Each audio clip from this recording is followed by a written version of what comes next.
Awaken your spirit, chosen ones. By the time people start begging, the decision has already been buried. That line isn't dramatic, it's procedural. It's what happens when someone moves early, thinks quietly, and finishes long before the crowd realizes there was even a race. What you're about to hear isn't a warning story.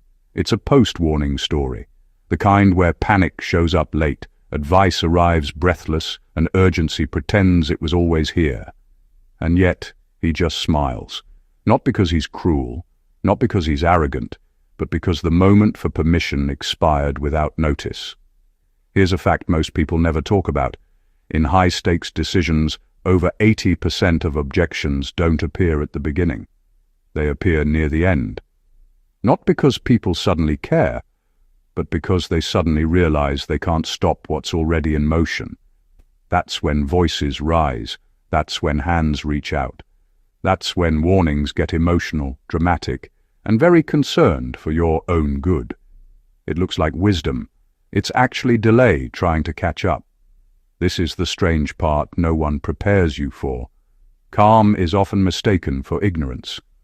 When someone isn't panicking, observers assume they don't understand the risk. In reality, it usually means they understood it early enough to make peace with it. That's why the begging feels sincere, but ineffective. The argument is arriving after the conclusion. And yes, there's a touch of humor in all this, because nothing is more awkward than people urgently explaining consequences to someone who already accepted them months ago. It's like frantically reminding a pilot about gravity after the plane has landed. Admirable concern, terrible timing. This isn't about recklessness. It's about sequence. It's about how decisions are actually made versus how they're publicly reacted to. And once you see that difference clearly, you'll understand why the smile wasn't disrespectful. It was simply the sound of a door closing softly while everyone else was still knocking. Number one, he already studied the consequences and accepted them. Most people don't fear action. They fear responsibility for what comes after. That's where hesitation lives. They delay, debate, gather opinions, and secretly hope someone else will absorb the fallout. But he did the opposite. He sat with the consequences early, before emotions got loud, before outside voices arrived, before panic could dress itself up as wisdom. He didn't rush past the risks or pretend they weren't real. He examined them, stripped them of drama, and asked one quiet question. Can I live with this if it goes wrong? Once that answer became yes, the decision was already finished. This is why warnings bounce off him. Warnings work on people who are still bargaining with outcomes. What if this happens? What if you regret it? Those questions only shake someone who hasn't fully paid the mental price yet. He already did. The cost was calculated, accepted, and emotionally settled. There's nothing left for fear to negotiate with. What outsiders mistake for confidence is actually closure. He closed the emotional loop early.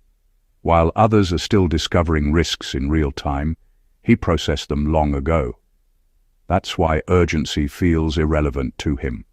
Urgency assumes the future hasn't been considered. In his case, it has, thoroughly, honestly, and without fantasy.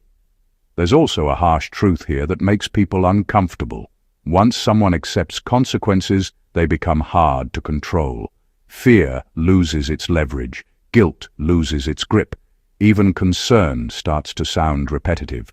You can't scare someone who already knows exactly what they're risking and decided it was worth it. This doesn't make him reckless. Reckless people ignore consequences.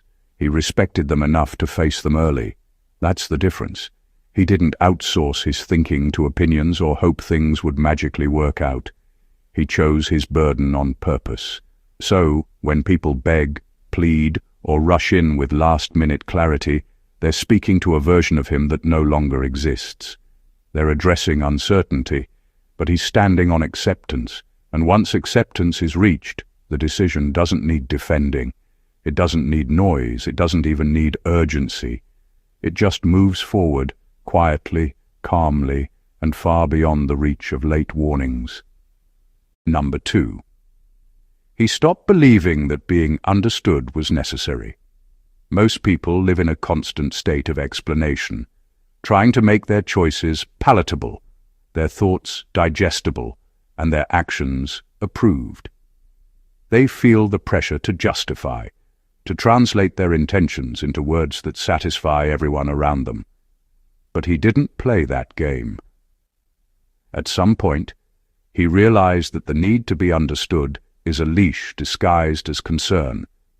It tugs at you, slows you down, and gives power to voices that don't actually matter. Once he let go of that need, the world's noise lost its hold on him. Begging, persuading, or warning had no pull because he never needed their permission to begin with. This is where most people miss the point. Understanding is not always a gift you receive. Sometimes it's a demand you mistakenly place on yourself. He stopped seeking it, and in that freedom, his choices became sharper, cleaner, and more unstoppable. He could move without hesitation because he wasn't measuring his actions against others' expectations. When people finally realize what he's doing, their panic and insistence arrive too late, and he knows it. Their comprehension is irrelevant, and he treats it as such. He doesn't ignore people out of arrogance. He simply understands that timing and action are more important than approval. Waiting to be understood is a trap that turns clarity into paralysis. Most warnings are desperate attempts to wrest control, to convince someone they are wrong before the moment slips away. He has no interest in wrestling over opinion. He's already past the point where debate has meaning. There's a quiet power in moving beyond the need for understanding. It's not loud, it's not flashy, but it's utterly unshakable. People may shout, argue, and gesture wildly, but none of it reaches him because he isn't anchored to their perception. Their words are echoes against a mind that no longer requires validation. By shedding the need to be understood, he occupies a space where others can't touch him, no matter how fervently they try.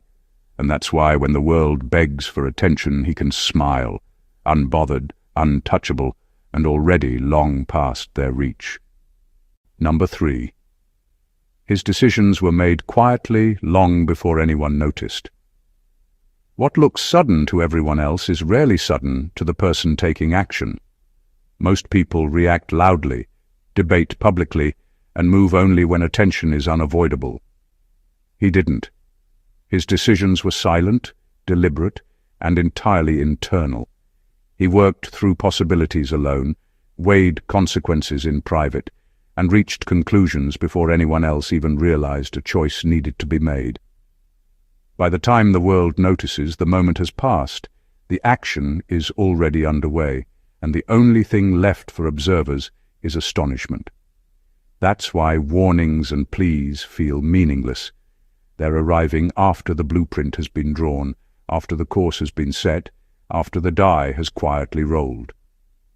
There's a subtle mastery in making decisions this way. While others are performing anxiety publicly, he is calculating in silence. He doesn't need applause, agreement, or even awareness. The noise of everyone else's opinions doesn't affect the outcome because the choice was finalized before it had a stage. This is why people feel the urge to beg or warn. It's the instinct of realizing too late that control has already slipped from their hands. Timing matters more than volume, and he understood that long before anyone else even acknowledged the situation existed. The world mistakes quiet decisions for indecision, but the truth is the opposite. Silence often signals resolution, not uncertainty. By the time external pressures arrive, he has already faced the inner debate, reconciled the risk, and embraced responsibility. His calm isn't ignorance. It's the residue of preparation and confidence. This approach makes him untouchable in moments of chaos. He doesn't scramble under pressure, doesn't react to the urgency of others, and doesn't second-guess what has already been carefully concluded. Observers see only the result and interpret it however they like, often as luck or audacity. But in reality, his advantage comes from being several steps ahead in his own mind, long before anyone else even noticed the board was set. When people finally rush in with warnings, they're not preventing anything, they're reacting to a choice that has quietly left their grasp. And that is the power of a decision made in solitude, far away from noise, far ahead of panic, and beyond the reach of belated concern. Number 4. He realized most warnings are disguised fear, not wisdom. People rush in with warnings all the time. They speak loudly, insist urgently, and act as though the world will collapse if you don't listen to them. Most of the time, what they're really doing isn't offering insight. It's projecting their own fear. They're terrified of risk, terrified of what they don't control, terrified of change. Their advice wears the mask of wisdom, but underneath, it's anxiety wrapped in urgency. He learned this early, and it changed everything. When someone's panic masquerades as guidance, listening becomes optional, and responding becomes a choice. That's why their begging has no effect on him. He isn't being wise or reckless, he's being detached. He saw clearly that fear can manipulate faster than reason. People assume urgency equals truth, but the loudest voices often carry the heaviest insecurities. By identifying the difference, he avoided getting trapped in other people's emotional chaos. Warnings arrive when someone feels they've lost influence, when their anxiety has finally escalated into action. By the time they speak, it's already irrelevant. That's why he smiles. Not out of arrogance, but because the timing proves he was right to ignore the dramatics. This understanding makes him unshakable. Calm is his weapon. While others are panicking, he doesn't question his path because he knows which voices matter and which are only echoes of fear. He doesn't need reassurance because he's already reconciled with risk. He isn't swayed by the emotional intensity of others, and he doesn't confuse volume for truth. There's also an uncomfortable honesty in this. Most people's warnings are a reflection of themselves, not the situation. By seeing through that, he gains freedom. He moves faster, thinks clearer, and acts without the weight of collective anxiety slowing him down. Their panic proves only that they're behind, that their fear has arrived late, and that their attempt to influence him is already obsolete. Understanding this distinction, that warnings are often fear in disguise, gives him an edge no one else can contest, and it explains why he can simply smile while the world scrambles. Number 5. He outgrew the need to be saved. Most people live in a state of quiet dependence without even realizing it.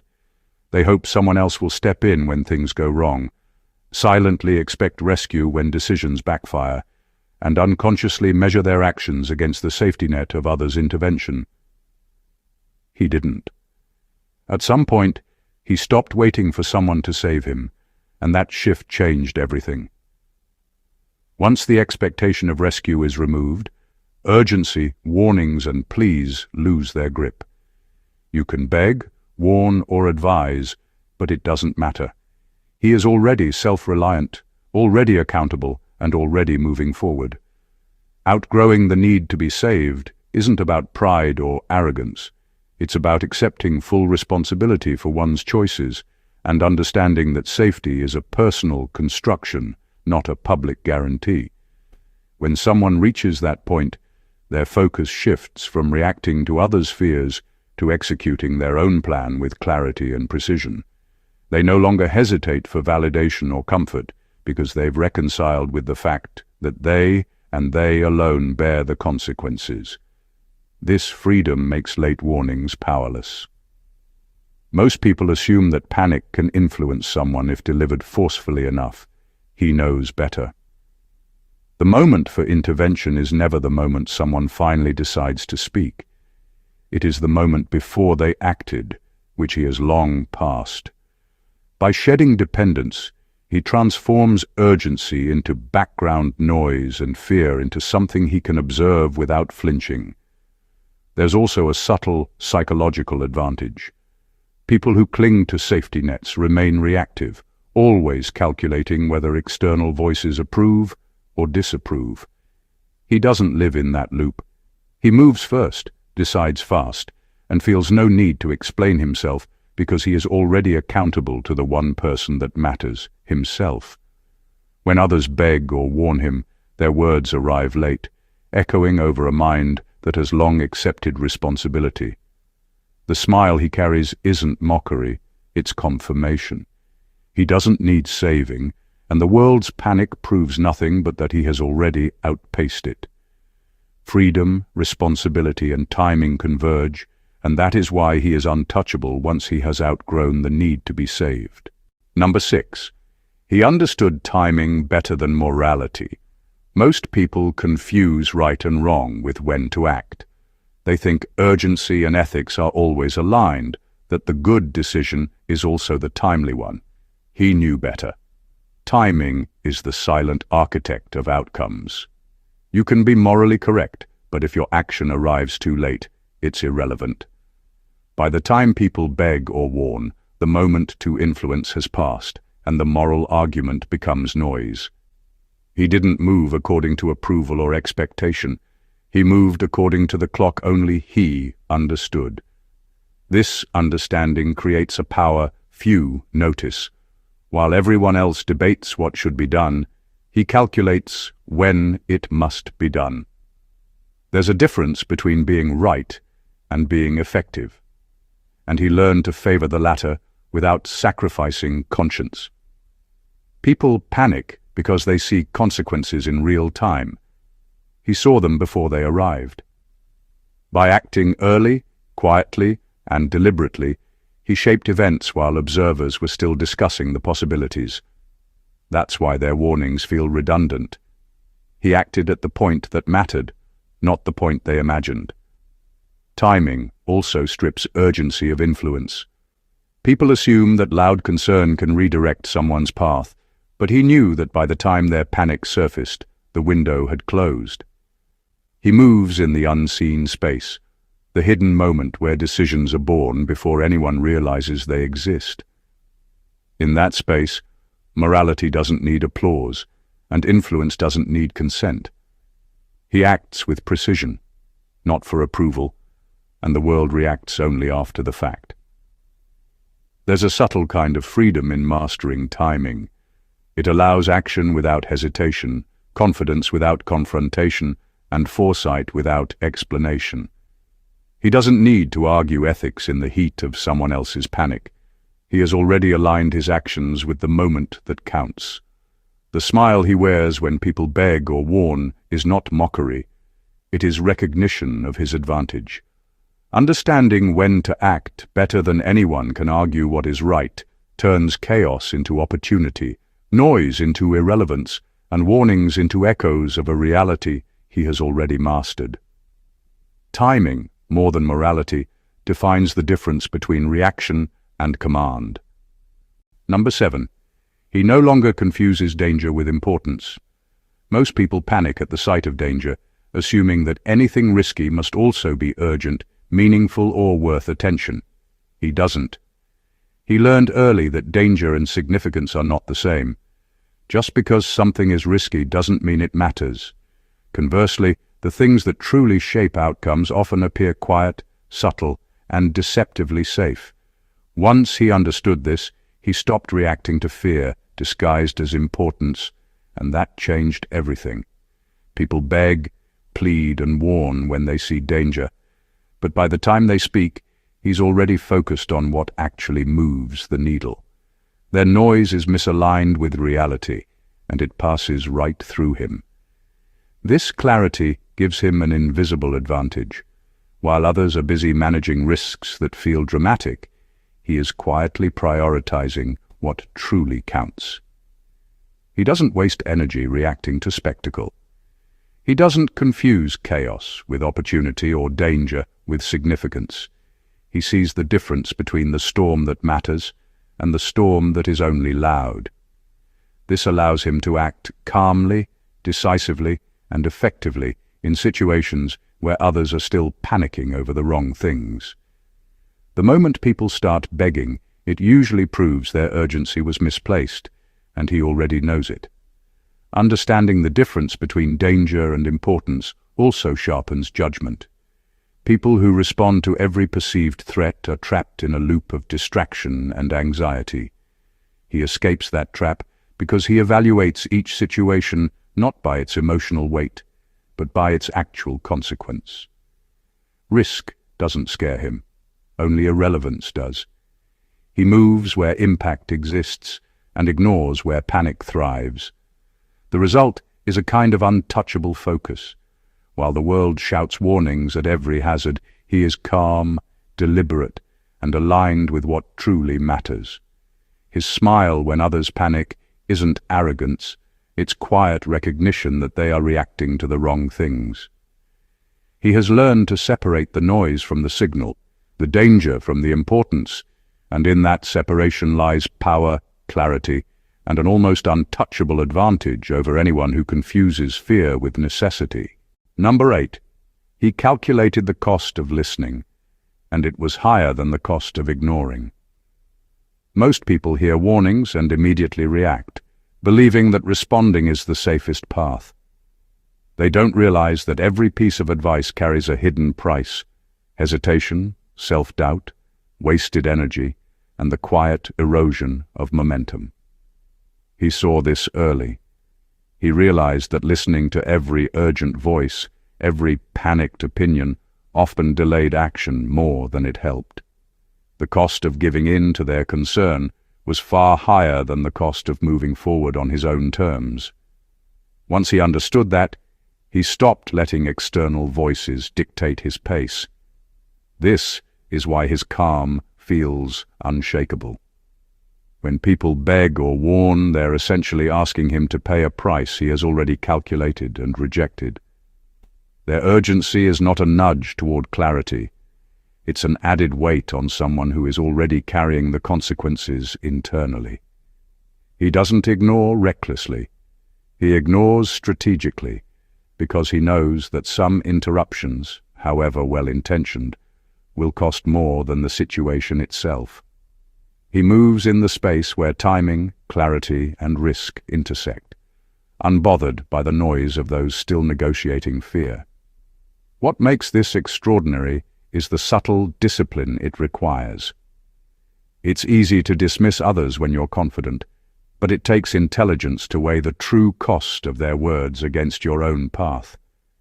Every warning, plea, or argument is measured, and only those that provide net benefit earn attention. All the rest are filed as distraction, irrelevant, and powerless. Most people never realize that obeying fear disguised as advice is often more dangerous than ignoring it. By calculating the cost of listening and choosing to act independently, he transforms external pressure into irrelevance. People beg, plead, and warn, but their efforts arrive after the decision has already been made. Their urgency can't influence him because he has already accounted for the risks, reconciled with the consequences, and decided that action outweighs distraction. This balance between awareness and independence is a rare kind of mastery, one that allows him to move freely, decisively, and far ahead of anyone trying to pull him off course. When others scramble, he smiles, because he knows exactly what he is carrying and exactly what he refuses to carry. Number 9. He noticed that urgency usually appears after permission was denied. Most people mistake urgency for foresight. When someone shouts, pleads, or warns, it feels like insight, like a last-minute attempt to prevent disaster. But he learned the hard truth. By the time people panic, the moment to influence has already passed. Their urgency is rarely proactive, it's reactive. It only surfaces after the choice has been made, after the internal yes or no has already been decided. Warnings are not tools of prevention, they are echoes of lost control. He saw this clearly, and it changed how he interacted with the world. This understanding gives him an invisible advantage. While everyone else is scrambling to reclaim influence they never had, he is already moving. Their frantic energy is misaligned, arriving late, desperate, and irrelevant. He doesn't need to justify his actions or negotiate with those who have realized too late that they were never in charge. The very act of panic proves their window of authority has closed. He smiles because he doesn't need permission, and the world's sudden concern only confirms the timing of his choice. The brilliance of this realization lies in its subtlety. Most people don't notice the pattern. Urgency is not an early indicator of danger. It's a delayed response to someone else's independence. Recognizing this frees him from external pressure. He doesn't flinch when voices rise, when alarms sound, or when pleas become desperate. He's already accounted for the consequences, already decided his path, and already moved past the point where intervention matters. By understanding that warnings and urgency are often signals of lost opportunity, not impending disaster, he shifts the power dynamic entirely. People may try to reclaim influence with intensity and volume, but their timing makes them irrelevant. He acts before urgency arrives, and he acts with clarity that panic can never achieve. Their pleas do not derail him because he has internalized the only permission that counts, his own. The world can beg, argue, and warn, but it only confirms the reality he has already embraced. Number 10. He stopped mistaking emotional intensity for truth. Most people believe that the louder someone is, the more right they must be.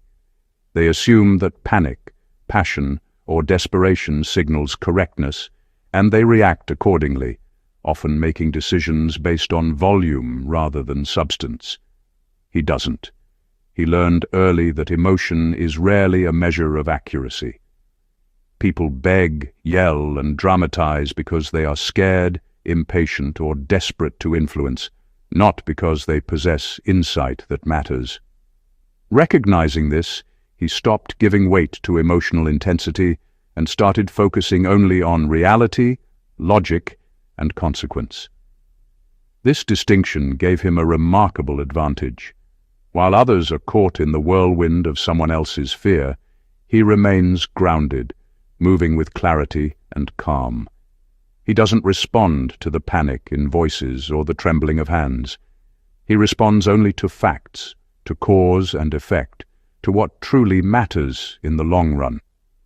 This allows him to make decisions in a space free from distraction, where urgency is measured, not dictated by someone else's emotional state. There's also a subtle kind of freedom in this approach. Emotional intensity is exhausting and manipulative. Most people are tethered to it, reacting reflexively to who shouts first or shows the most desperation. By seeing through the theatrics, he unchains himself from external pressure. He doesn't flinch when people beg or warn, because their energy doesn't contain truth. It contains fear, frustration, and regret arriving too late. This mindset transforms warnings from a threat into a confirmation. The louder people get, the more he knows they are reacting, not acting. Their panic proves that he has already accounted for the consequences, that he has already decided, and that their influence is obsolete. He can smile quietly while the world erupts because he understands that truth doesn't raise its voice. It exists silently, deliberately, and unwaveringly, and by learning to separate emotion from reality, he moves faster, smarter, and untouchably ahead of anyone trying to catch up with noise instead of fact. Number 11. He accepted being misjudged as part of the strategy. Most people fear judgment. They adjust, explain, and perform to be seen in a favorable light. They try to control perception because they think misunderstanding is dangerous. He didn't. He realized early that being misjudged isn't a flaw. It's a tool. People interpret his actions through their own fears, biases, and expectations, and he learned to let it happen. Their opinions, Their assumptions and their misinterpretations became irrelevant to his strategy. In fact, the less they understood him, the clearer his advantage grew. This acceptance gives him freedom others rarely experience. While the world judges, debates, and speculates, he acts. He doesn't waste energy clarifying motives or correcting misconceptions. People beg, warn, or react based on what they think is happening, not what is actually happening. And that's exactly the space he occupies, moving, deciding, and executing far ahead of the world's assumptions. Their judgment arrives late, often confused, and always powerless to alter his course. There's a subtle psychological edge in being misjudged. When others misunderstand, they underestimate. They assume limitations, misread intentions, and miscalculate timing. He uses that. He doesn't need approval or recognition because he already owns the only thing that matters: control over his own actions. The chaos of perception becomes irrelevant when the outcome has been quietly decided. Being comfortable with misjudgment also protects him from distraction. Most people stop, reconsider, or hesitate when criticized or doubted. He doesn't. He has reconciled with the fact that perception is a variable beyond his control. By accepting that, he turns misunderstanding into invisibility.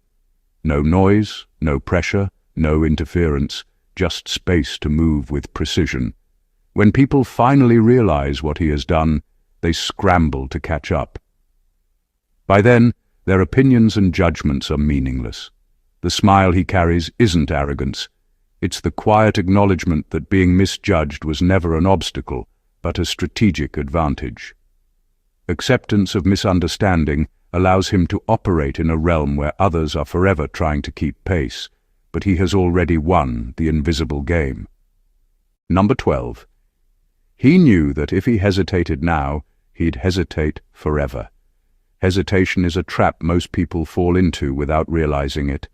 They wait for perfect timing, absolute certainty, or universal approval, and in that waiting, the moment slips quietly away. He recognized early that hesitation isn't just a temporary pause, it's a slippery slope. Once you allow doubt to linger, it becomes a habit, and every decision after that carries the weight of past uncertainty. He refused to enter that loop. He understood that decisive action in the present isn't just a choice, it's a way to prevent a lifetime of indecision. This awareness gives him an invisible edge. While others debate, overthink, or second-guess, he moves. He doesn't need every reassurance, every agreement, or every signal from the outside world to act.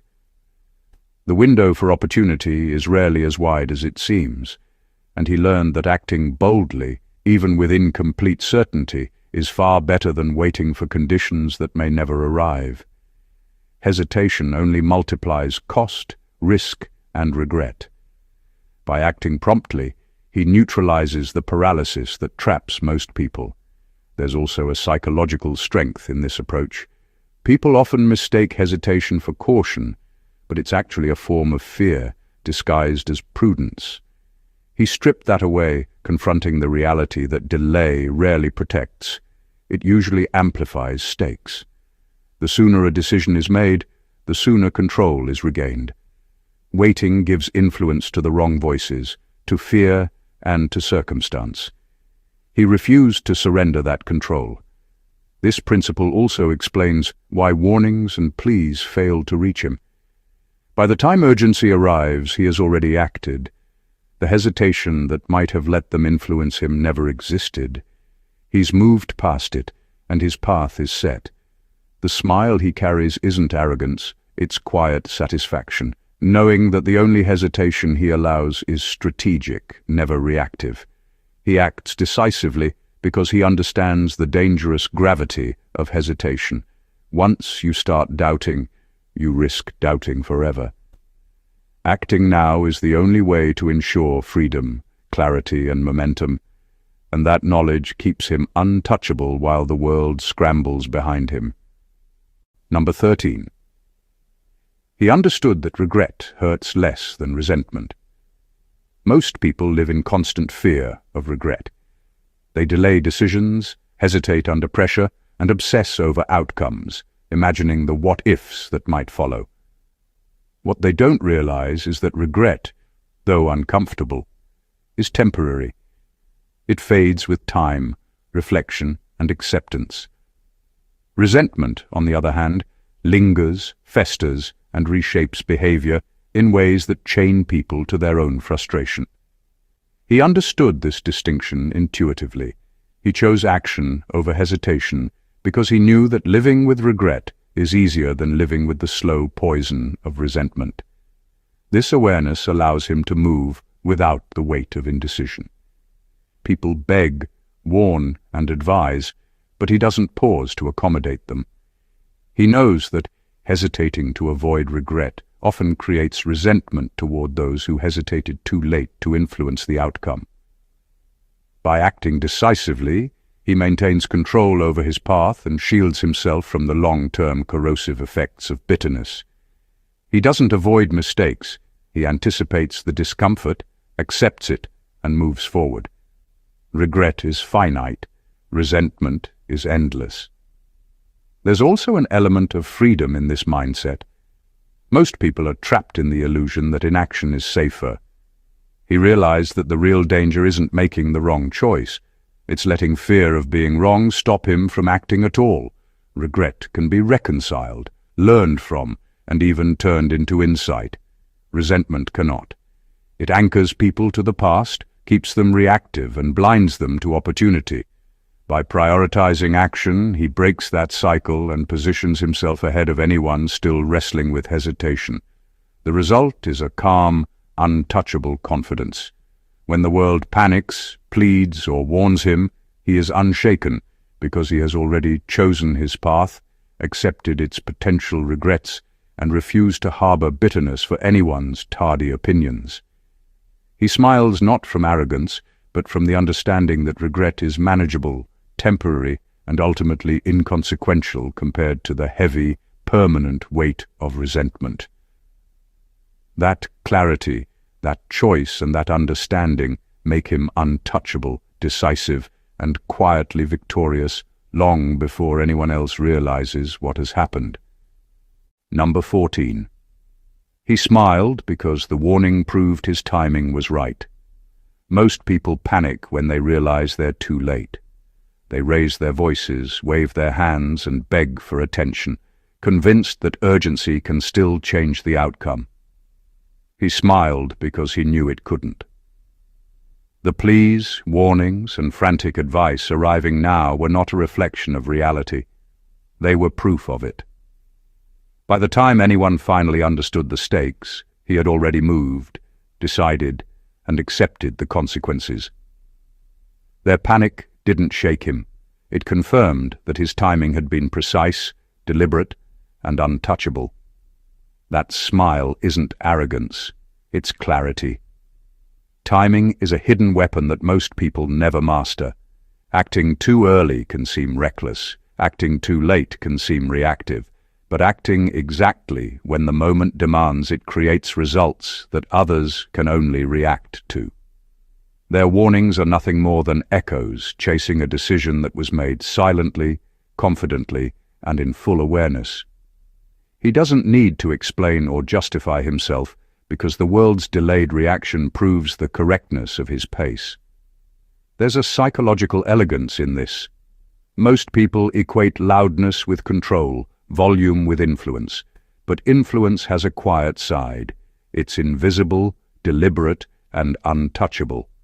By the time others scramble, he is already ahead, watching their panic arrive like waves on a shore he has long left behind. The late warnings, the desperate advice, the belated attempts to redirect.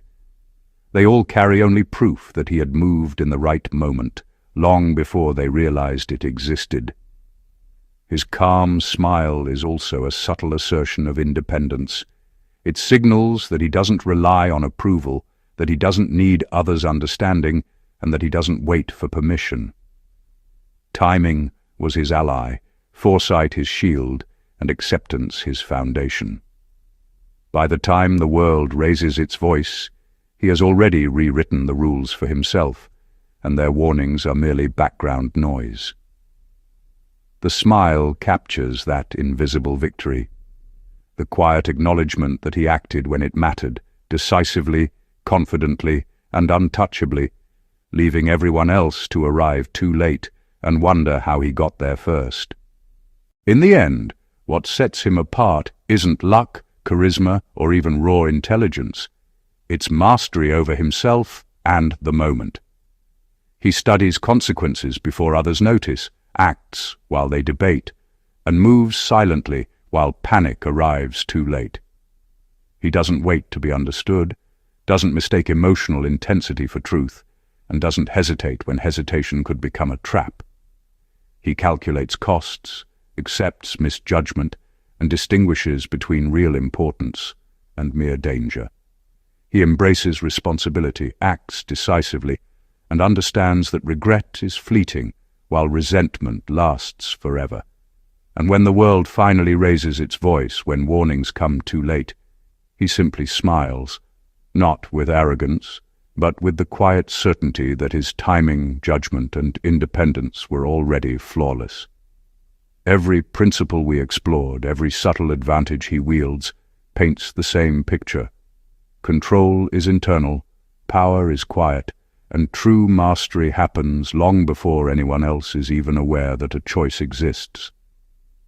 What looks effortless to the outside observer is the result of discipline, foresight, and a deep understanding of human behavior. He moves through life untouchable, not because he seeks attention, but because he refuses to be swayed by it. His calm in the face of late warnings is a reflection of preparation, clarity, and an unwavering commitment to his own path. If you've been paying attention, the lesson is clear. Timing, awareness, and self-reliance outweigh noise, panic, and belated advice every single time. Learning to act decisively, accept responsibility, and move beyond the need for validation doesn't just change outcomes, it changes everything. If this insight resonated with you, make sure to hit that subscribe button for more deep dives into human behavior, power, and untouchable strategies. Don't forget to like, comment, and share this video with anyone who needs to understand the hidden rules of timing, influence, and unstoppable action. Stay sharp, stay ahead, and keep mastering your own path. Stay awakened, chosen ones.